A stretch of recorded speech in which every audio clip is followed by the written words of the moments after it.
Okay, let's try this again. If you tuned in to the live stream on the YouTube page that I did after the game from Assembly Hall, you're gonna hear a lot of the same stuff over again. But the upload stalled out on me, so it actually never saved to the page. So here I am back at the hotel room here in beautiful Blooming, Indiana, re-recording my post-game live reaction from Nebraska's 83-77 victory over Indiana. And I guess just to run through how all that went down, this is probably as much of a embodiment of what this Nebraska team is all about and has been all about all season long, in the way that they stared as much adversity as they faced all season long straight in the face and never flinched. Down 16 points on the road in the Big Ten against a very good Indiana team. It looked like that other shoe that everybody had been fearing was going to drop was about to finally drop. Nebraska could have very easily just cashed it in and said, hey, you know what? The undefeated run was fun while it lasted. Let's just kind of take our L and get back home against Oregon and try to bounce back. Instead, they just kept on swinging. The avalanche was starting to hit, and it started with Nebraska calming the waters defensively. They had Mar Wilkerson, who was just a phenomenal player, one of the better shooters I've seen in a long time, especially with his size. He had 22 points in the first 23 minutes. It started with Nebraska just kind of shutting him off a little bit. He had 10 points over the final 17 minutes, which is still good, but he was on pace for a career night, and Nebraska was able to at least make other Indiana players have to take shots. And I got lucky with Wilkerson missing a few that he was making earlier in the game, but that's where it started. And then the effort Nebraska started exuding on the defensive end of the floor was much better than it was late first half, early second half. And that's all about the hand activity. Fred Hoiberg always says hand activity. And it's true, because when Nebraska is jumping passing lanes, deflecting passes, just making life hard for offenses to function, that's when they are at their best, and that's when they force turnovers. That's when they get the offense out in transition, and they start to get the flow on the other end of the floor going to the level that they want. So, for me, this comeback all started on defense, and that's kind of been a calling card now for Nebraska. Well, their shooting can be right up there with any other team in the conference. They are where they are right now because of the effort and the execution they have defensively. So again, this was another example of that when they locked in on defense, the tide started to turn. And then they answered on the other end by making some tough shots. Price Sanford had 3 points in the first half. He knocks down 2 huge three-pointers, scored 9 points in the second half to kind of spark that rally. Rick Mast had some tough buckets inside, including a three-pointer late in the game after he really struggled from behind the arc. He was only 1 of 7 on the night, but that one make was a big one. And then obviously you can't say enough about Jamarcus Lawrence's performance, career high 27 points.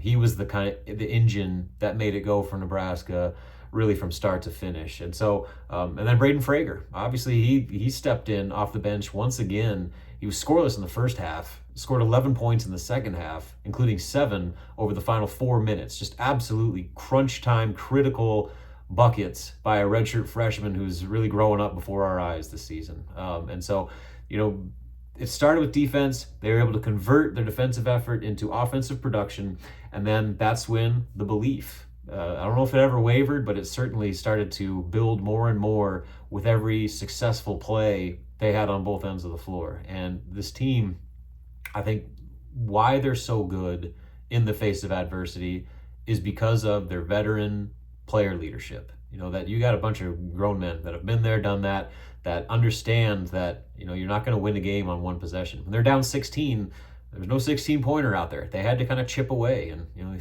how do you eat an elephant? One bite at a time. And that was what Nebraska faced. And they did one bite on defense, another bite on offense. And then slowly but surely, they had chipped that way down to a tie game, took the lead, and never looked back. And I think that doesn't happen unless you've got a group that doesn't get too high, doesn't get too low, and understands how to keep their composure when emotions could get the best of them. And it starts with Rink. Fred said there's been points, during timeouts, when Nebraska has to burn a timeout because the other team's going on a run. Rink's the guy doing all the talking. And Fred's like, well, there's stuff that I want to say, but he doesn't need to because Rink is already saying it. And it's Rink, it's Sam, it's Price Sanford, it's Jamarcus, it's Bearcake to an extent.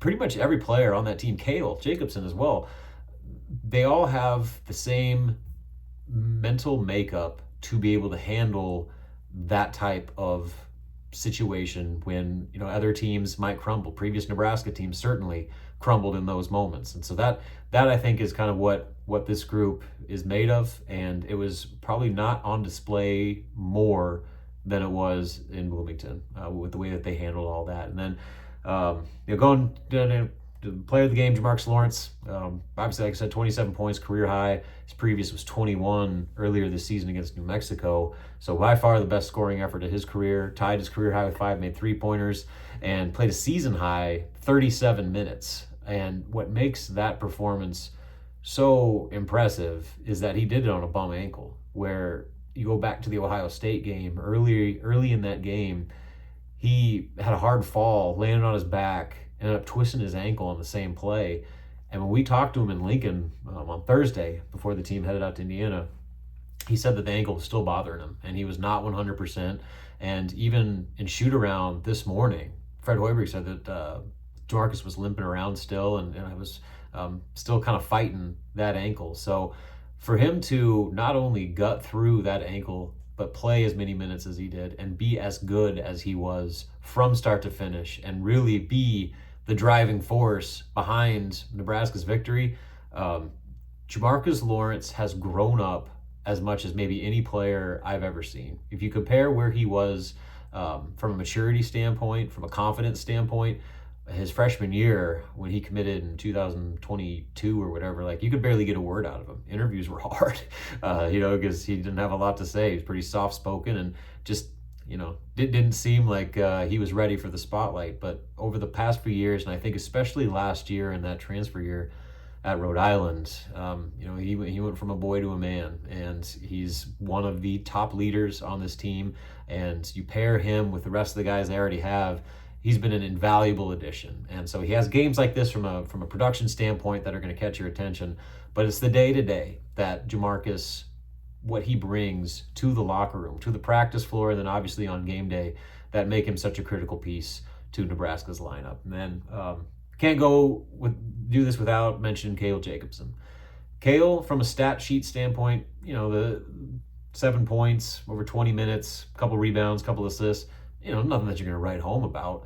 But for a guy that is so important to Nebraska's success because of all the things that he does that don't show up in the final box score, to see him finally have the ball go through the basket for the first time in a long time, when he made that 3-pointer with about 5 minutes left in the first half, that was his first made 3 since the Oklahoma game out in Sioux Falls back in November. So it had been almost 2 full months since he had hit a 3-pointer in a game. And so just shooting a shot in a tough road environment and seeing it go through, that was massive for him. You could almost see the sigh of relief as he turned up to go back on court on defense. Like that, he needed that one. And that was a big one for him and his confidence. But the 2 free throws too. Like it wasn't just the made 3, but you go back or fast forward, so maybe about 5 minutes left in the game in the second half, he hit 2 clutch free throws. And so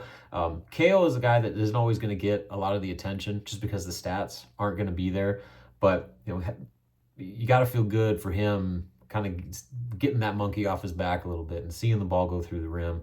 And if he can get back to the shooting confidence he had in the Crown down in Vegas, where he really burst onto the scene, I mean, Nebraska is going to have, like I said, an invaluable piece to that rotation. And with that rotation, Nebraska only played 8 guys in this game, and Jared Garcia was the 8th man, and he only played 5 minutes. So that means Nebraska predominantly relied on a 7-man rotation that, they put a lot on those guys' shoulders. Like Jamarcus played 37 minutes. Sanford played 37 minutes. Rink played 32. Sam and Bearcake played 25.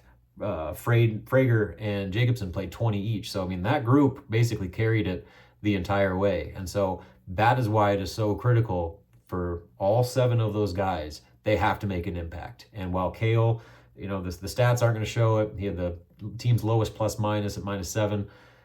He still helped change the game, and he made big shots, and he made big plays like he always does. So hat tip to Kale for sticking it out and finally having a 3-ball go down. That's all I got for this one, man. This has been a wild ride. I never in my wildest dreams would have expected 16-0, a top 10 team in the country. That's probably going to move up even higher when the new rankings are announced on Monday. It's been a fun ride, and we're only halfway through. Nebraska's got a lot of work to do, and maybe the best thing of all is, while guys like me and the fans, watching, we can, live and die with the ebbs and flows of emotion of a season. That's kind of what it's there for. But this team has been so locked in that even on days like today, where the adversity was hitting and things were going against them, they didn't get too low. They're top 10 undefeated talk of the college basketball world. They're not going to get too high either. It wasn't even through Fred's postgame interview. He's already talking about Oregon and how their length and size in the front court is going to present so many defensive challenges that they haven't seen yet this season. So this team does not get fat and happy, as my boy Manuel Bandamel used to say. They don't ride the wave of emotion. They are about as even keel and composed of a group as I've certainly ever covered, and that is going to take them a long way. It's gotten them to 16-0. And, now we're past the midway point of the regular season. I have a strong feeling that's going to help them finish the job. So work to be done. Tuesday night, Oregon.